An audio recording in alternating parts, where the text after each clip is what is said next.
mpanompon'andriamanitra manaraka. Alléluia. Andaontsika mbola hisaotran' Jesosy foana satria raha tsy eo Jesosy dia tsinotsinontsika. Ray amin'ny anaran'i Jesosy makasitraka anao ny amin'ny opportunité izay amenao ahafahana manambara indray izay sitraka ao. Misaotra Jesosy fa tsinotsinona ny manambara anazy eto ilay olona fa ianao ilay ato anaty izay Kristy ao anatinay no mampanambara an'izay tianao ambara. Misaotra Jesosy fa ianao momba anay mandrakariva ary mbola tsy tonga ny fataperan'izao tontolo izao dia mbola eo ianao. Misaotra fa mampianatra anay hivonona ianao, hitsena anao ilay mpapakatra. Misaotra satria mampianatra anay ianao foana mandrakariva hiomana anay sy ahatonga anay ho mailo lalandava satria ny fahavalonay dia tsy mangina fa mierina miandry izay ho harapany.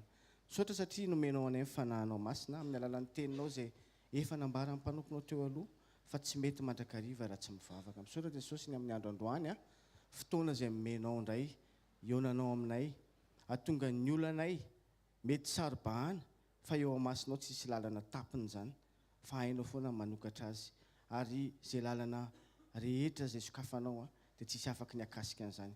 Amin'ny anara maherin' Jesosy Kristy velona masina sy manankely avy any Nazareta. Amen. Afaka mahazo toerantsika tompoko. Misaotra an'i Jesosy tsika fa efa manakaiky sahady indray ny fotoana mpifaliana, fotoanan'ny Pasika. Gaga fotsiny amaly fa roviana moa ilay Pasika. Ohatran'ny tsy haiko fa ny terme fanahymasina fotsiny tonga dia atao amin'ny tenin'ny Pasika ny entiny dia gaga be hoe fa ngahy efa akaiky sahady amin'ny Pasika. Dia efa tena akaiky ilay izy kay. Dia mila miomantsika amin'ny faly satria izany ny zavatra nataon'Andriamanitra ary eny fa na Jesosy aza dia ny faliny amin'izany. Jereo nge ny Luc 22 22 manomboka amin'ny andininy fahavalo hatrany amin'ny andininy fahavalo ambin'ny folo, fahasivy ambin'ny folo. Amin'ny anaran'i Jesosy ary Jesosy naniraka amin'ny Petera sy Jaona ka nanao hoe mandehana ka amboarana ny Pasika ho antsika. Ary hoy ireo taminy, aiza ny tianao hanamboaranay azy? Dia hoy izy taminy, indro raha miditra ao an-tanàna ianareo dia isy lehilahy mitondra siny feno rano hifanena aminareo, manaraha azy ao amin'ny trano izay hidirany dia lazao amin'ny tompontrano hoe izao no lazain'ny mpampianatra aminao, aiza ny efitrano iarahako mihinana amin'ny Pasika amin'ny mpianatro. Ary izy hanoro anareo efitrano malalaka ambony rihana izay efa nasiana fipetrahana any ambony. Dia nandeha izy ka nahita arak'izay efa nolazainy taminy dia namboatra ny Pasika izy. Ary noho ny tonga ny fotoana dia nipetraka ihinana izy mba amin'ny apôstôly. Ary hoy izy taminy, naniry koa naniry aho hiara-mihinana amin'ny Pasika ity aminareo dia ny mbola tsy mijaly aho. Fa lazaiko aminareo fa tsy mba hihinana izany intsony aho ambara-patateraka izany ao amin'ny fanjakan'Andriamanitra. Ary nandray kapoaka izy dia nisaotra ka nanao hoe raiso ity ka zarao aminareo. Fa lazaiko aminareo fa hatramin'izao dia tsy hisotro ny vokatry ny voaloboka intsony aho mandra-pahatonga ny fanjakan'Andriamanitra. Ary nandray mofo izy ary rehefa nisaotra dia nivakiny ka natolony azy sady nataony hoe ity ny tenako izay omena anareo, izao ny ataovinareo ho fahatsiarovana ahy. Amen. Izany teny izany dia nolazain'i Jesosy. Nanomana meloa izy ny amin'ny zavatra rehetra hitranga. Manambara izy dia ny meloa amin'ny alalan'ny instruction na ny directive izay omeny. Raha vao diso directive dia tsy tonga any amin'ny lalana izay andrahan'i Jesosy. Olana anankiray izany. Tsika ve mahay manaiky sy manaraka izay tenenin'i Jesosy atsipiriany. Jereo fa Jaona sy Petera teto dia efa tonga dia nanaiky fotsiny izy dia nandeha.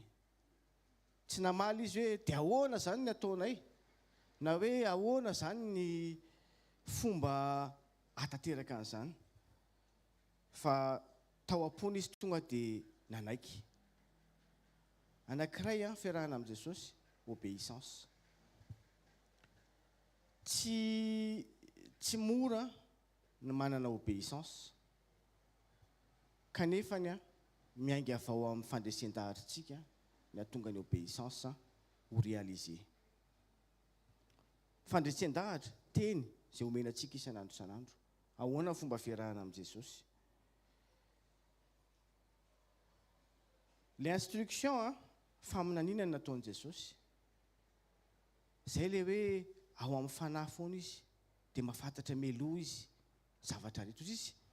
Ny amin'ny zavatra ho avy ny anontaniao aho. Tonga dia niteny Jesosy hoe amin'ny fotoanan'ny Pasika dia izy trano efa voahomana any. Jereo efa ny zavatra nandrahan'i Jesosy efa voahomana daholo raha ny fanambarany azy.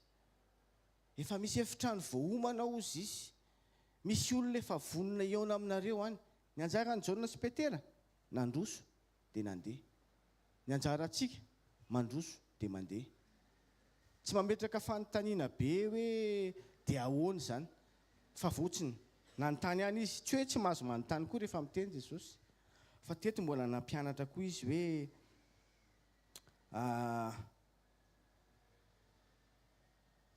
nanontany izy. Hoy ireo taminy, aiza ny tianao hanamboaranay azy? Izany hoe misy zavatra azo anontaniana an'i Jesosy foana ninina. Fa efa vonona ny valiny, efa preny zavatra rehetra. Ozy izy Jesosy andeha ozy izy dia hanamboatra fitoerana ho anareo. Io zavatra io efa imazina izany. Misy fitoerana izay nomanin'i Jesosy ho antsika sahady amin'ny fotoam-pampakarana. Vonona ve tsika? Vonona ve za? Miambena tsara. Fa efa eto efa injao papakatra. Ny médecine rehetra mety efa mipopotreny daholo. Jereo efa tamin'i Jesosy ho teraka dia nisy kintana ozy izy amin'ny Baiboly. Mety planeta ilay izy matoa hita maso aty fa tsy kintana boribory kely fotsiny ohatran'ireny amin'ny sary ireny. Fa namiratra be io dia nitarika an'ireo magy ireo. Fa maninona magy?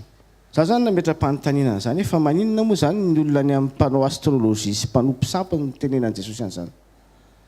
Fa mila mahafantatra ny fahefan'i Jesosy daholo na dia mpanao mpisampy azy. Satria Jesosy tonga sy ho avy ho an'ny olombelona rehetra. Hamonjy ny olombelona rehetra. Mila mahay mihaino teny tsika aloha. Ny teny soratra. Fa ny rentsika feo. Le soratra ve tonga feo ao anatintsika. Tonga rema ao anatintsika. Tonga révélation ao anatintsika. Misy fanahy mamadika sy mitahiry ve le teny ao anatintsika ho tonga feo ao anatintsika hitarika atsika. Ary manana sofim-panavy atsika misokatra handray an'izay feo zay. Ao amina faisceau hertzienne ohatra. Tsy fakahita mihitsy ny onde na hertz raha tsy mitovy ny kody ifandrenesany. Tamin'ny sabotsy ohatra nanao inona moa izy ity nijery an'le micro ny installation micro sans fil iny zany dia kapohako le izy tsy mamaly mihitsy. Nefa velona. Tsy mitovy le onden'izy roa. Le récepteur sy le émetteur dia nitady. Izany hoe tsy maintsy mifampitady izany aloha. Dia mila mifankahita dia mila mifanitsy. Amina cape GPS anankiray point anankiray exacta foana. La croix izay niantonan'i Jesosy dia anankiray tokana foana. Fa isika ve mitodika any dia mandroso makany sa mitodika mifanitsy aminy fa tonga ao akaikiny ihany fa tsy mifanantona azy. Mila manova direction tsika. Mila se focaliser na hoe mifantoka any amin'izay point omeny Jesosy tsika atonga atsika ahita azy. Rehefa mahita azy tsika dia izy ao amin'ny bokin'ny Apokalypsy hoe izy ny anokatra varavarana izay tsy azon'izy anizakatona ary anidy ao aoriana izay tsy azon'izy aniza vohana. Eo afovoany ange zany tsika. inona raha mampanjetoka anao izy izy le firy zay aza sondrina ny zavatra hita maso tsy mora ny zavatra hita maso hoe mampangina ny sofina mampangina ny fo fa mila mandalo an'izany tsika mianatra fa rehefa miaraka amin'i Jesosy dia tafavoaka zay volonté ny olana le volonté hoe bon miaina fotsiny fa Jesosy ny miahy atsika raha voatsika miahy dia ozy izy Jesosy hoe ataovy ary fa rehefa velantsika Jesosy ny miahy dia izy miantoka vavolombelona be dia be fa tsy hoe izahana zay nijoro vavolombelona rery no miaina an'izany fa zay miaraka amin'i Jesosy dia misitraka vavolombelona foana teto Jaona sy Petera niaraka tamin'i Jesosy dia tonga dia nisitraka fahavolombelona fahavononana eo ny zavatra rehetra arak'izay lazain'i Jesosy ina nefa tenitenen'i Jesosy taminao tehirizo tsara zany fa amin'ny fotoanany efa vonona io fa enao ny antony dispo ve enao anaraka azy dispo ve enao hiaino azy ary dispo ve enao androso anazy mila mahita koa tsika zay zavatra tenenin' Jesosy teny direction Jesosy mila hitanao le zavatra tiany atao fa tsy hoe miteny fotsiny Jesosy dia miteny dans le vide izy dia zay ianao vao hitady hoe aiza raha moa le lalana teo fa précis ny zavatra men'i Jesosy fa isika mila mandrainody tsara mba tsy ho very ozy izy hoe soraty amin'ny vato izy amin'ny fahitana mba ho hitan'ny mpiazakazaka raha vao tsy voasoratra ny zavatra hita dia verivery fotsiny sy adinodino dia anankiray koa exacta ny teny omen'i Jesosy torio arak'izay lazain'i Jesosy exacta fa aza vilivily araka ny fonao sy zay mampety anao ozy izy teneno ozy izy nasany indro raha miditra ao an-tanàna nareo dia isy lehilahy mitondra siny feno rano hifanena aminareo exactement zay ny tranga dia manaraha azy ary lazao amin'ny tompotrano hoe izao no lazain'ny mpampianatra aminao inona ny lazain'i Jesosy taminao hatramin'izay miambena tsara mila vonona mandrakariva mila fantoka zato isan-jato amin'Andriamanitra ray mpanjina ny Jesosy fa izy no anefa ny fanirian'ny fonao aza mitoditodika zany mila manaiky tsika ary jereo fa mila mifaly tsika ozy izy mifaly mandrakariva ao amin'ny tompo eny hoy mifaly zany hoe vao mifoha anao dia tsy mampifaly ny zavatra renao sy hitanao fa ataovy hita zay ampahitan'i Jesosy ianao mety misy sarina mpanompon'Andriamanitra ampahitany ianao tsarovy ambavaka izy fa misy antony zany tsarovy ambavaka izy fa misy bu an'Andriamanitra aminao zay nahitan'izay mety zavatra ataon'Andriamanitra ao am-ponao le izy mety fitondranam-bavaka le izy fa solution eny ampelantananao matoa Andriamanitra mampahitanao zavatra anankiray kanefa aza mandeha amin'ny fahitana fa mandehana amin'ny finoana finoanan'i Jesosy zay ny zavatra ray aloha finoana jerengy ao amin'ny Romanina 15:6 angambany izy teo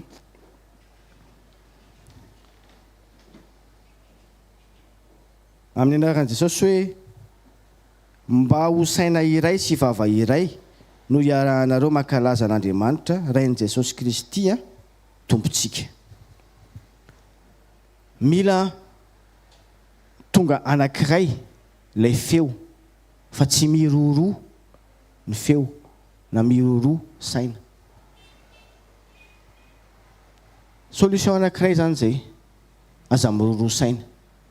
Saina ny an-danitra ozy izy, aza misaina ny etỳ tany. Tsy midiky zany hoe aza miraharaha ny etỳ tany.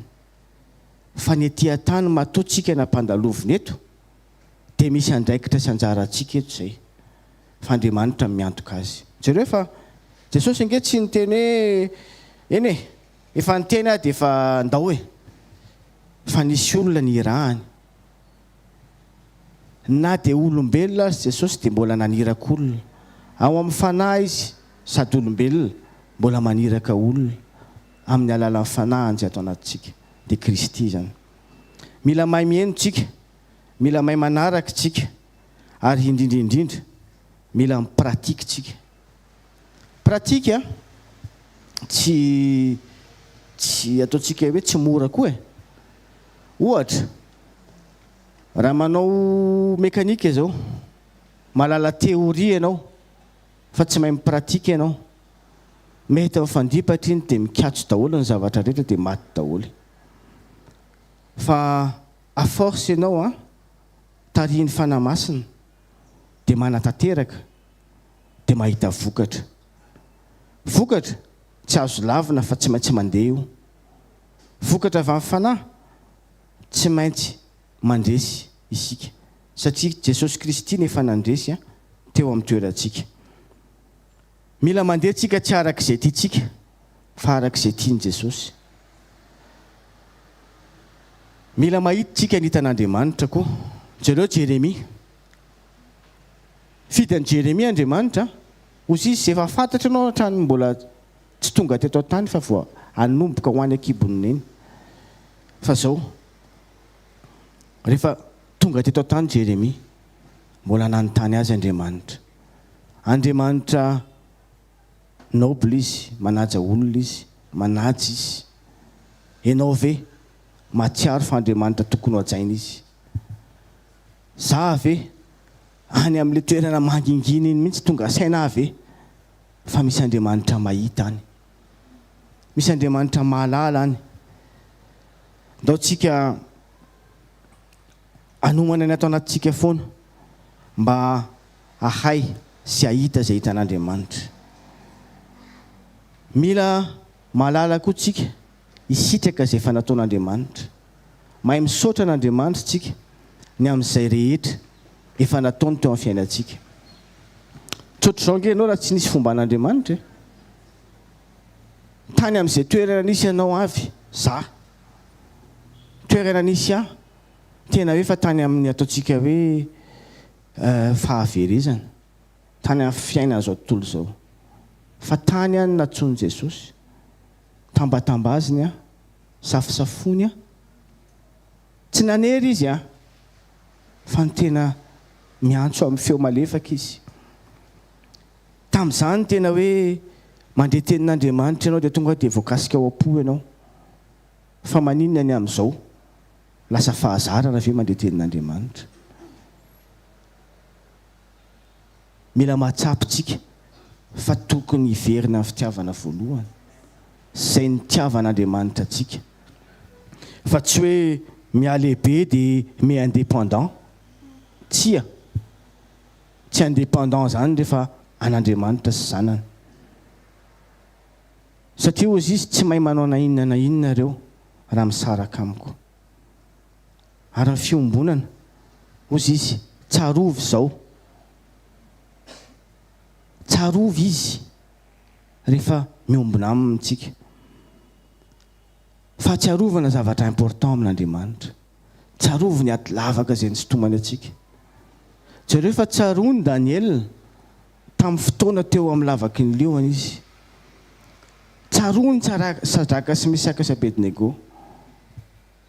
Satria nahoana? Natsiaro an'Andriamanitra izy. Nararaka ary ny finoana, natsiaro an'Andriamanitra izy. Navota an'Andriamanitra izy. mety raraka amin'ny finoana noho ny zavatra hita maso fa apakaro amin'ny finoana asivo finoana marisika tsika asivo motivation fa Jesosy tsy mamela anao zany tsy hoe mitazona micro dia mahay miteny fa miaina tsika miaraka amin'ny Jesosy ao anatin'izany mety ianao mieritreritra hoe arian'i Jesosy na hoe navelan'i Jesosy fa tsy manary anao zany Jesosy satria nahoana fatany hatramin'ny voalohany ka hatramin'ny farany ianao aiza ho aiza ny fotoana irahany aminao pratikeo ilay tenin'Andriamanitra pratikeo ilay feo voaray ao am-ponao fa aza mandeha amin'izay tianao tsony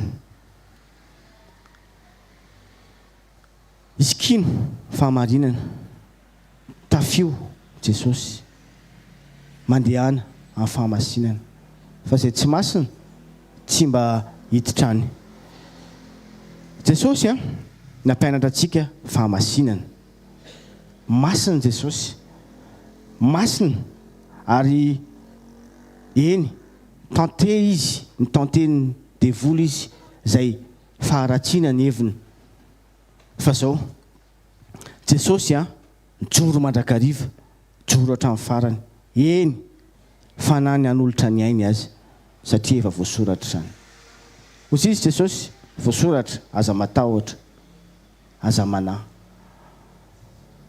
dia aza manany amin'ny fiainanao fa Andriamanitra mahalala izay hevitra iverana anao hevitra tsy hitondra loza fa fiadanana mila mifaly tsika satria Andriamanitra nomba ny zanany nivoaka ny tany Egipta Andriamanitra nanomana dito 10 mba tonga ny Egiptianina tsy aharaka azy tsony Andriamanitra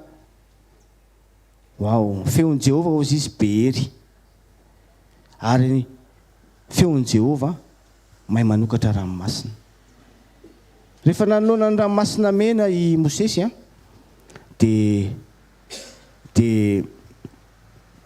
ozy izy tovery hevitra koa ianao ozy izy Andriamanitra ka menimenina ny olonako marina fa ny olona menimenina foana fa matoa ianao no najoron'Andriamanitra ho mpitarika najoron'Andriamanitra hiaraka amin'ny fanahany dia meno azy ataovy izay asainy atao tendreo ozy izy ny ranomasina feo ange zany le akita mety hita maso fotsiny fa le feo ary tonga dia tany maina mivoaka avy tany perfection ny avoaka amin'ny feon'Andriamanitra jereo tsika no volavolain'ny tanan'Andriamanitra tamin'ny vovoka fa zao andeha ozy izy amboatra olona tahaka ny endrikitsika feo angeny nanamboaran'Andriamanitra tsika fofinaina rivotra dia mbola naverin'i Jesosy ilay satria izay no nataony ray nitany isika koa mahatonga mbola miaina misy fofinaina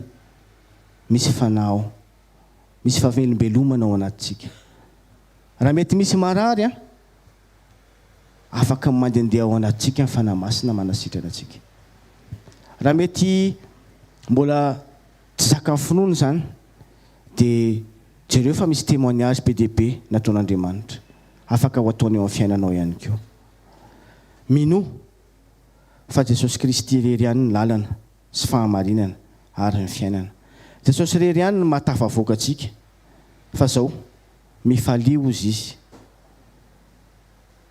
mila mifaly tsika zany noho ny amin'ny fandresena mila mifaly tsika ny amin'ny zavatra rehetra izay efa vitan'i Jesosy ary mila mifaly tsika satria ho tsarovana ilay fotoana natonga an'i Jesosy niantona teo amin'ny hazo fijaliana natonga ny fanekena vaovao tanteraka natonga ny communion ho lasa fahatsiarovana an'i Jesosy atonga fiainana mandrakizay ananganana atsika dao tsika hitsangana hivavaka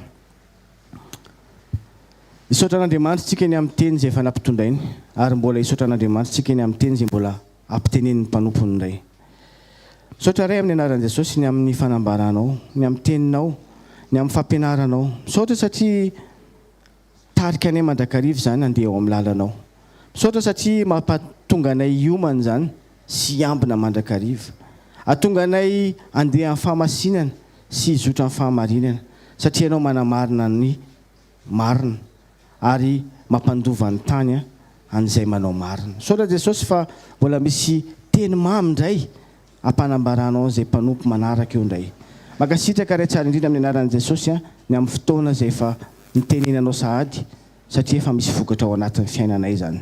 Saotra ny amin'ny olona tsiraray avy izay fantatrao sy efa vahanao sahady satria efa vitany zavatra rehetra ozy izy ianao. Makasitraka ray tsara indrindra amin'ny anaran'i Jesosy Kristy avy Nazareta. Amen. Andao tsika hitehaka mafy resantsika ny mpanompon'Andriamanitra manaraka tompoko. Alléluia. Faly-miarabantsika rehetra amin'ny anaran'i Jesosy. Mino fa voata manokana ianao amin'ity herinandro vaovao ity ary ianao zavatra eo amin'ny fiainanao indray Andriamanitra. Ndaontsika isaotra ny tompo indray ny amin'ity fotoana sarobidy androany ity ny amin'ny tombontsoa-pahasoavana ahafahantsika mbola eto amin'ny fanatrihana indray androany vangin'Andriamanitra manokana eto indray ianao ary sekoly famahana olana mivasa ady ny olana rehetrarehetra amin'ny anaran'i Jesosy. Raha eo mankasitraka misaotra anao zay ny amin'ny fahasoavanao sy ny fahatsaranao. Misaotra fa nitahinao vao maraindray zay ary vao manomboka ny herinandro dia efa eto amin'ny fanatrihanao zay voata ary misaotra tompony amin'ity fotoana androany ity ary aoka ny fanahinao no hiteny sy ampianatra anay ny sitraponao lalina anaran'i Jesosy avy Nazareta. Amen. Amen. Mahazo toerana anaran'i Jesosy. Alléluia. Rehefa nandinika amin'ny fiainan'i Jesosy dia Jesosy dia hita fa tena hoe nandeha sy nizotra tamin'ny zavatra rehetra izay efa voasoratra mialoha ny amin'ny fiainany. Donc mba jerentsika vetivety ny Hébreo Hébreo toko fa 10 dia ny andininy fa 7. Hoy izy amin'ny anaran'i Jesosy, Hébreo 17 10 verset 7. Dia hoy izao, inty aho tonga ao amin'ny ronan-boky no nanoratana anao ny sitraponao Andriamanitra.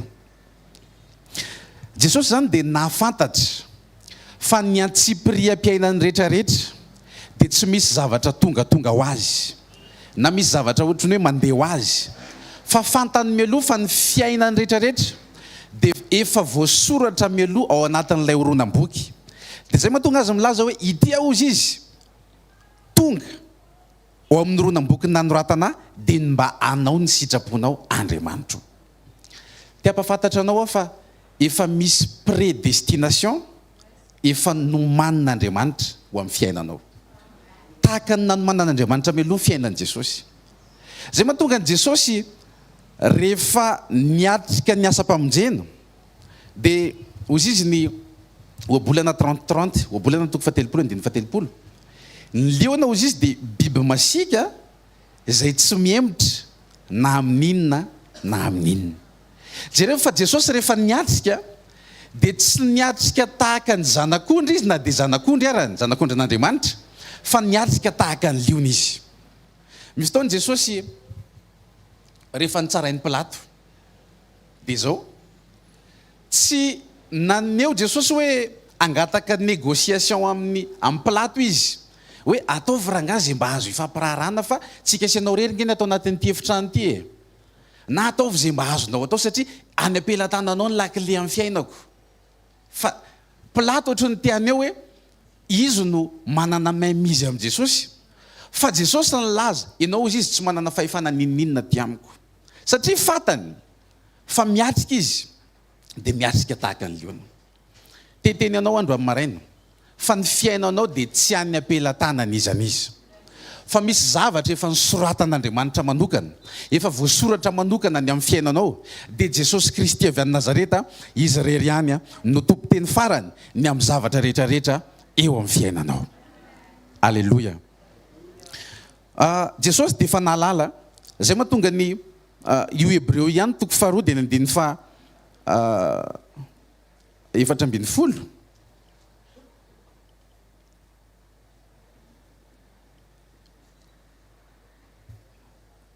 Hoy izy hoe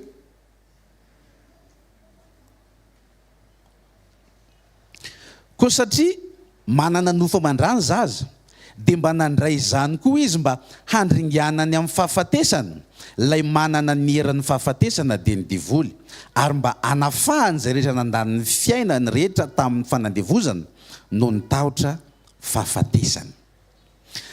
Jesosy zany dia efa nafantatra meloha fatany fa ny antony nakany ny endriky nofo aman-drà dia ny mba andreseny ny fahafatesana amin'ny alalan'ny fahafatesana sy anafahany ozy izy ireo zay nandany ny androny amin'ny tahotra fahafatesana.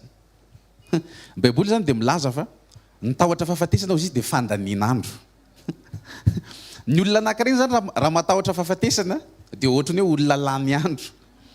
Fa Jesosy ozy izy dia nandray nofo aman-drà mba handringanany amin'ny fahafatesana lay manana ny heran'ny fahafatesana dia ny devoly. Zay le zavatra tsy azony devoly tamin'ny fahafatesan'i Jesosy. Satria ny devoly mieritreritra fa ny fahafatesan'i Jesosy rery ihany ny vahaolana ampitsahatra ny fampahoriana rehetrarehetra zay nahazo an'zareo tamin'ny fandalovan'i Jesosy teto ambony tany. Zay mahatonga azy nylaza hoe mo tonga sahady va ianao izy izy ampijaly anay ampahory anay melohan'ny fotoana. Dia zao niketrika solution ny devoly hoe inona ny tokony atao. Dia ny solution hitany dia ndao izy omboantsika amin'ny azo fijaliana. Nefa zay mihitsy le lalana tiany Jesosy andehanana satria le fanalahidiny fahafatesana dia zao very any amin'ny fiainatsita latsaka any amin'ny fiainatsita azony devoly tamin'ny alalan'ny fihodinany Adamo. Dia ny olombelona zany ny olona anankiray raha mbola velona dia tsy afaky ny andeha ho any amin'ny fiainatsita aka n'ilay fanalahidiny fahafatesana any amin'ny fiainatsita fa tsy maintsy mandalo eo amin'ny fahafatesana aloha zay vao afaka tonga any amin'ny fiainatsita aka ny fanalahidiny fahafatesana. Dia zao tsisy olombelona nizaniza mendrika ozy izy ny boky ny Apokalipsy 5 tsisy masokatra n'le boky. Raha jerenao ohatra hoe iza ny olona niara-nandeha tamin'Andriamanitra, i Adama ohatra. I Adama tsy mendrika hoe ny raha ny Adama no alatsaka ho anao mba ho fanavotana anao. Ohatra hoe raisitsika indray ohatra hoe Noa tsy mendrika mihitsy hoe ny raha Noa no alatsaka ho antsika zanak'olombelona satria raha jereo ny tantaran'ny Noa dia Noa olona lindovay izy. Dia fantatrao ny ataony rehefa mambo ny divay izy. Jerenao ny tantaran'ny Abrahama ohatra. Abrahama manana ny kilemany, manana ny tsy fataterahany. Mosesy rehetrarehetra Eli laza fa mafana dia mafana ny foko no fitiavako anao. Nefa rehefa avy eo ny teny izy hoe alay voa ozy izy fa tsy tsara anao ndraza koa nandrosotra ny Jezebely izy. Ny olona rehetrarehetra zany dia zao tsy misy tanteraka tao anatin'ny fiarahany tamin'Andriamanitra ary hoe mendrika aka ny fanalahidiny fahafatesana any amin'ny fiainatsita. Jesosy Kristy rery ihany no afaka tsy maintsy amonjy ny olona rehetrarehetra.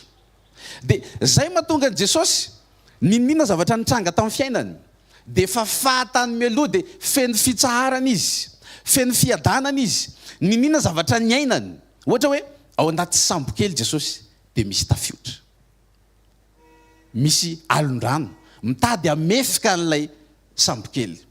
Dia ozy izy mpianatra, mpampianatra ô, mo tsy mampaninina anao zao, tsy hampaninina anao va zao afatesanay izao.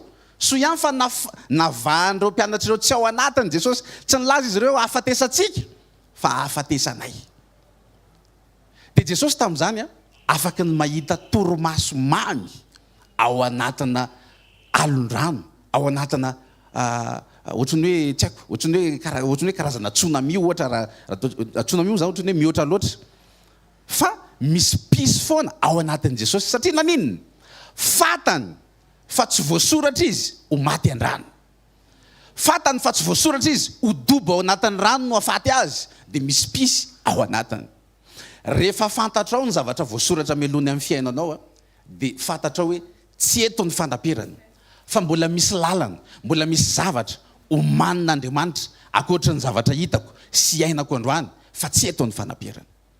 Zay nahatonga ny olona tsy mahazo an Jesosy mihitsy hoe inona ny mahatonga azy manam-pitsaharana sy manam-piadanana.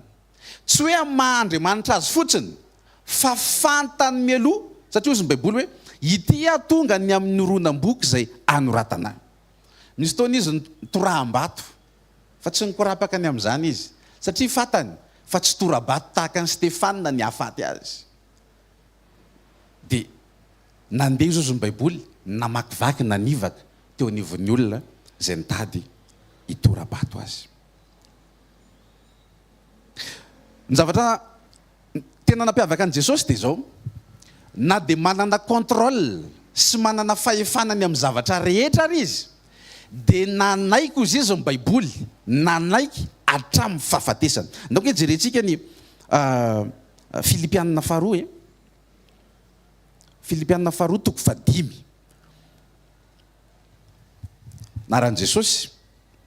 Ozy ny baiboly, aoka ho ao aminareo zao sainy zao zay tao amin'ny Kristy Jesosy koa, izay na dia nanana ny endrik'Andriamanitra azy dia tsy nataony zavatra ho fikirany mafy ny fitoviana amin'Andriamanitra, fa nifoanany ny tenany tamin'akany ny endriky ny mpanompo sy ny nahatongavany manam-pitoviana amin'ny olona.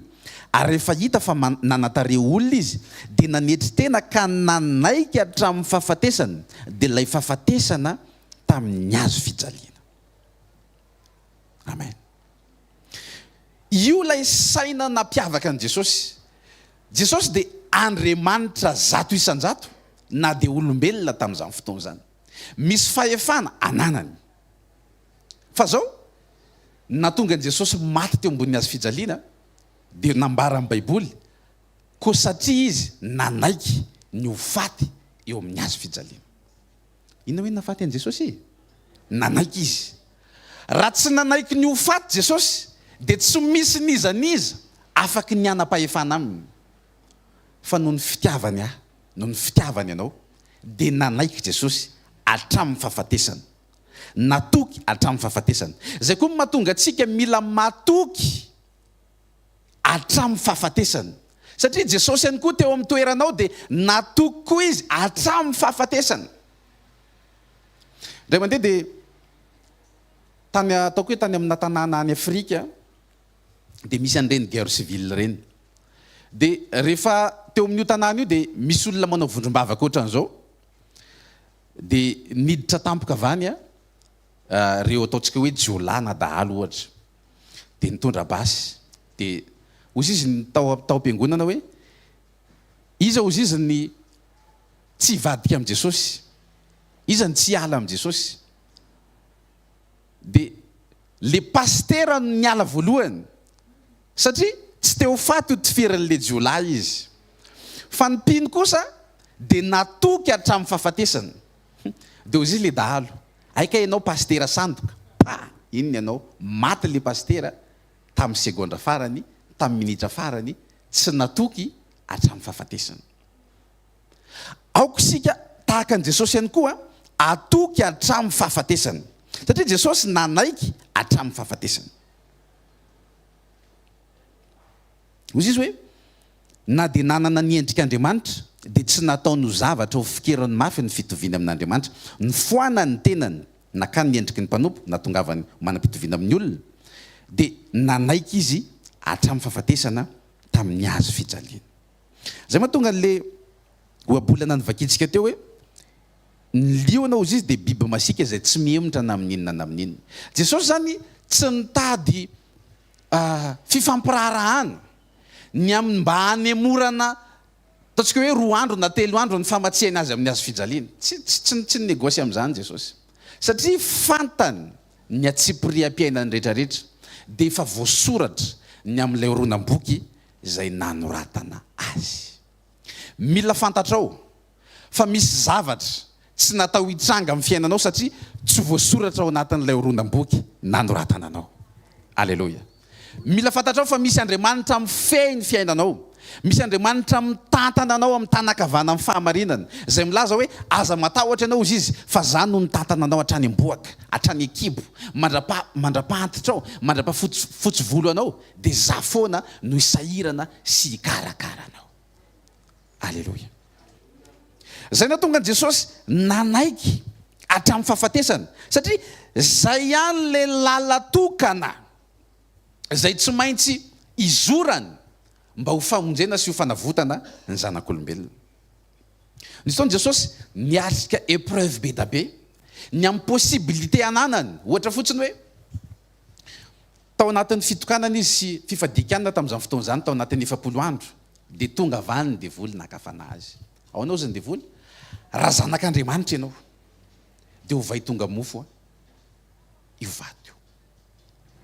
Zavatra possible vitan' Jesosy, ary tsisy dikany amin'i Jesosy manao an'le izy, fa saingy fanontaniana mipetraka, iza no maniraka an' Jesosy anova ho tonga mofo an'ilay vato. Misy zavatra nge vitatsika, misy zavatra nge mety vitanao e, fa fanontaniana mipetraka, iza no maniraka anao hanao an'le izy. Vitan' Jesosy manova an'le izy ho tonga mofo, fa saingy lasa mivadika ho fankatoavany an'ny devolony na madiany an'ilay vato ho tonga mofo, dia tsy ankasitrahana, na dia misy miracle, na dia misy fahagagana, dia tsy ankasitrahana. Fa zao ny fahagagana lehibe dia namadian'i Jesosy ny fotsika zay tahaka ny vato, dia lasa navadika Jesosy ho tonga fonofo ankehitriny. Misy zavatra zany tsy tokony ho valiana, ohatrany hoe tsy mila andaninao fotoana ny amaly azy, fa zao aseho le izy dia hita ny devoly, fantatry ny devoly ary zay ny tokony amalinao azy. Mba teneniny kely kekenao, misy zavatra hoe tsy voatery ho valiana, fa asehonao fotsiny le izy hoe dia zay ny valiny hoe. Alleloia. Tamin'ny minitra farany, tamin'ny segondra farany ao amin'ny Luka toko fa 3 dia 9:2 32. Rehefa nifantsika teo ambony azy fijaliany Jesosy, dia izy baiboly Luka 23:32, ary nisy olon-dratsy roa lahy nentina hiaraka ho vonoina aminy koa, ary rehefa tonga teo amin'ny tany atao hoe karandoha izy, dia teo no namonony an' Jesosy sy ireo olon-dratsy ireo. Ny anankiray teo ankavanany ary ny anankiray teo ankaviany. Ary Jesosy, raiko mamela ny elony fa tsy fantany izay ataony, dia nanaovany loka ho fizarany fitafiny. Ary ny olona nijanona teo ka nijery, ary ny loha olona kosa mba nandatsaka nanao hoe, namonjy ny sasany izy, aoka ho vonjeny ny tenany, raha izy ny Kristin'Andriamanitra dia ilay ny fidiana. Ary ny miaramila koa nome azy, dia nakeo ka nanome azy vinaigitra, sady nanao hoe, raha ianao ny mpanjakan'ny Jiosy, vonjeo ny tenanao. Ary nisy soratra teo ambany nanao hoe, ity ny mpanjakan'ny Jiosy. Ary ny anankiray tamin'ireo olon-dratsy nahantona teo ireo dia niteny ratsy azy ka nanao hoe, tsy ianao va ny Kristy, vonjeo ny tenanao sy izahay. Fa namaly kosa ilay anankiray sady nananatra namany ka nanao hoe, moa ianao koa tsy mba matahotra an'Andriamanitra na dia zao samy voaheloko izao azy. Ary marina ny any amilohany atsika, satria mandray ny valiny nataontsika isika, fa ity lehilahy ity kosa tsy mbola nanao zavatra tsy mety na dia kely akory azy. Ary hoy Jesosy, ary hoy izy, Jesosy io, tsarovy aho rehefa avy amin'ny fanjakanao ianao. Jesosy taminy, lazaiko aminao marina tokoa, anio no iaonanao amiko any paradisa. Amen. Rehefa nifantsika teo ambony azy fijaliana, Jesosy niatona teo ambony azy fijaliana, dia voambara amin'ny baiboly fa nisy olon-dratsy anankiroa, nisy jolahy anankiroa niara-nifatsihana taminy. Ny anankiray izy ny baiboly teo ankaviany ary ny anankiray teo ankavanany. Ny zavatra nitranga rehefa nifantsika Jesosy dia mbola niverina indray ilay fakapana hoe, raha zanak'Andriamanitra ianao dia vonjeo ny tenanao. Ohatrany hoe raha zanak'Andriamanitra ianao dia manaova fahagagana dia milavy eny ambony azy fijaliana. Nefa Jesosy tsy tonga hamonjy ny tenany, fa tonga izy hamonjy ny olombelona rehetra, hitady sy hamonjy ny very. Alleloia. Tsy hamonjy ny tenany ny antony atonany eny, fa hamonjy ny olombelona rehetrarehetra ary hamonjy ny very rehetra. Dia zao, na dia elin' Jesosy ary zany fanarabirabiana zany, ohatrany hoe faux messie Jesosy, ohatrany hoe faux roi Jesosy, ohatrany hoe tsy izy, tsy midiky zany fa tsy izy na dia tsy nataony ary le zavatra tenenin'ny olona fa fatany hoe tsy zay le zavatra tokony atoko. Na dia mangataka ary ny olona hoe midina veny ianao manaova fahagagana raha zanak'Andriamanitra satria fatany fefahen'ny melozany resaka zany tany am-pitokanana tany amin'ny 7 andro hoe raha zanak'Andriamanitra ianao dia mianjera avy eny ambony tendrombohitra. Fa voasoratra hoe izy andidany anjely noho ny aminao mba hoe ny an-tanany nitondrandreo anao mba tsy ho tafotoana amin'ny vato ny tongotrao. Dia Jesosy nilaza tamin'ny Pilato, zao izy raha zao dia zao raha zao izy mandidy dia misy anjely 12 legiona ozy izy tonga eto amonjy anahy. Ataovy 6000 fois 12, tsy haiko hoe firy nisan'izany anjely zany. Be da be zany manao intervention ho an'i Jesosy fa saingy tsy nanao an'izany izy. Dia rehefa niantony izy dia ozy le jiolahy teo ankaviany. Raha ianao tokoa ny Mesia, raha ianao tokoa ny Kristy dia vonjeo ny tenanao sy izahay. Tsy haiko aloha raha ianao fa raha zany tratra natantatsy ohatr' zany nefa zavatra vitako le izy dia ohatry misy eritreritro ihany hoe aleo raha ngamba proveko kely mba ho hitany fa vitako io zavatra io. Fa soa ihany fa tsy zany niantona teo amin'ny hazo fijaliana. Soa ihany koa fa tsy hainao koa niantona teo ambony hazo fijaliana. Satria raha zavatra vitanao le izy dia possible nataonao hoe vitako ange miala eto e ary na manjavona fotsiny ohatra dia tsy hitanareo fa ohatrany hoe nekeny Jesosy daholo ny zavatra rehetra mba hatateraka ny voasoratra.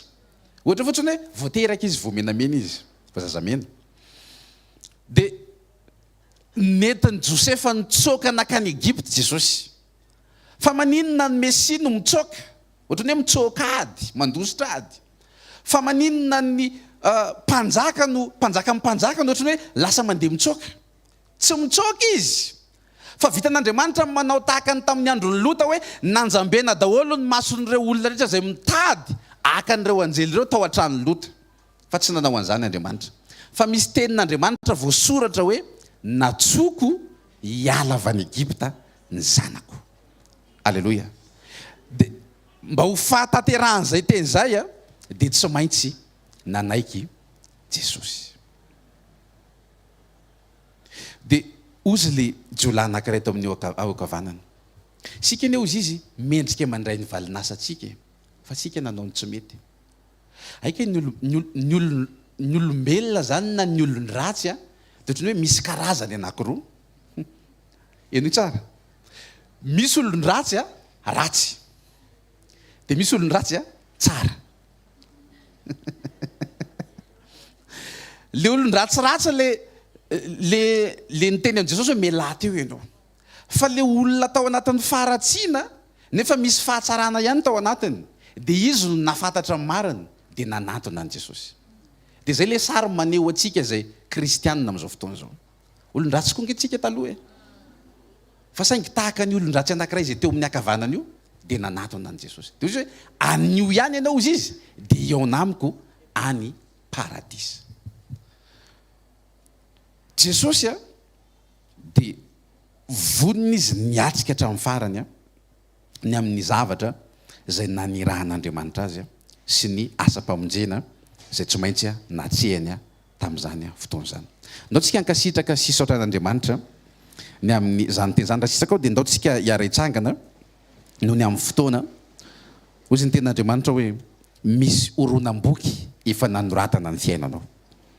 Aoka tsy hitranga amin'ny fiainanao ninona zavatra tsy voasoratra tsy prédestiné tsy efa voaomana ao anatin'ny horonam-boky io fa ny sitrapon'Andriamanitra rery ihany anie no tanteraka eo amin'ny fiainanao amin'ny anara-maherin'i Jesosy. Asandrato ny vavaka ao dia misaora sy makasitra azy anaran'i Jesosy. Ray masina amin'ny anaran'i Jesosy makasitraka sy misaotra anao izahay. Misaotra tompony amin'ny fahasoavanao sy ny fahatsaranao raha nitahinao zay ka tanteraka soamantsara ny fotoana zay niarahanay teto tamin'ity maraina ity. Vavaka izay Jesosy androany maraina mba ho tahaka anao izay Jesosy natoky hatramin'ny fahafatesana, natoky hatramin'ny farany, natoky mandra-patapitra ny fofonainay. Ray masina tsara indrindra amin'ny anaran'i Jesosy. Mivavaka izay androany maraina ninona zavatra tsy tsy voasoratra nitrangy eo amin'ny fiainanay dia oka tsy hitrangy zany amin'ny anara maheran'i Jesosy. Ary ianao no hanome fitsarana sy fiadanana ao anatinay raha andeha izay hamakivaky ny tontolo andro sy hamakivaky ny herinandro. Dia izao izy fifaliana sy fiadanana sy fitsarana miaraka amin'ny fafenoana amin'ny firaisana aminao amin'ny fanahinao ni ato anatinay tsiraray avy. Raha eo mivavaka izay androany ampianaro izay mba hanana fanetretena sy fahatokiana lalina an'Andriamanitra tahaka ny nanananao Jesosy ary ampianaro izay Jesosy iaino ny feonao mandrakariva ny tari-dalanao sy izay hitaritanao anay amin'ny anara maheran'i Jesosy ilay velona sy masina sy manan-kery avy Nazareta. Alleluia, amen. Mahazo toerana vetivety raha sitraka ao dia anao fanatitsika ho an'Andriamanitra. Ao anatin'izany moa zany dia mbola mitohy ny fotoanantsika eto ny rapitso rapitso atalata sy ny alarobia dia ny fotoanantsika ihany koa ny alakamisy ny fifadikanina ao amin'ny shalom dia ny zoma mpanotronana ao amin'ny trampokon'olona dia ny asabotso maraina ny fandraisana fanasan'ny tompo eny amin'ny centre bypass. Mbola mitohy foana ny fotoanantsika dia manentana anao isan'andro tongava foana ianao eto amin'ny fanatrehan'Andriamanitra andray teny vao maraina anomana ny tontolo andronao ho an'Andriamanitra izany. Raha toa ka vita mifanatitra dia ndaontsika hivavaka hisaotra ny tompo sy hamarana ny fotoana izany. Raha sitraka ao dia ndaontsika hiaritsangana sandrato ny tananao aminaran'i Jesosy. Raha eo mankasitraka misaotranao izahay misaotra Jesosy ny amin'ny ty androany ty misaotra Jesosy ny amin'ny fahataterahany fotoana ary ankehitriny Jesosy raha andeha izahay dia hody miaraka amin'ny fandresena mivany olana rehetrarehetra amin'ny anara maheran'i Jesosy. Ninona zavatra mbola tsy maintsy hoatrehanay amin'ity androany ty dia ianao no efa melo lalana anay sahady Jesosy ary ny fanahinao no efa manome tolotsaina anay ny amin'ny zavatra rehetra.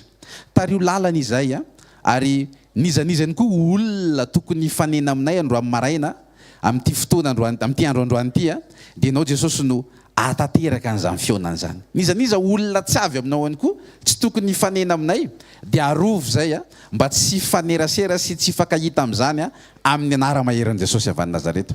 Raha andehanao makivaky ity tontolo andro ity dia mandehana fa voatany tontolo andronao amin'ny anaran'i Jesosy. Ninona zavatra ilanao intervention divine dia mandehana fa ny Andriamanitra ao dia fa melo lalana anao sahady. Ninona sarotra hatramin'izay dia mandehana fa ho amorain'Andriamanitra io. Mandehana fa voatahinao amin'ity tontolo andronao androany ity hitahanareo ny Jehovah ka hiaro anareo anandratra ny tavany aminareo ny Jehovah ka mindra fo aminareo. Ampamirapiratra ny tavany aminareo ny Jehovah ka nomenareo fiadanana. Na raha ny ray sy ny zanaka ary fanamasina. Amen. Zareo fahasoavana fa ny fahasoavan'Andriamanitra no natoy izao fa ny fahasoavan'Andriamanitra no natoy izao anareo. Amen.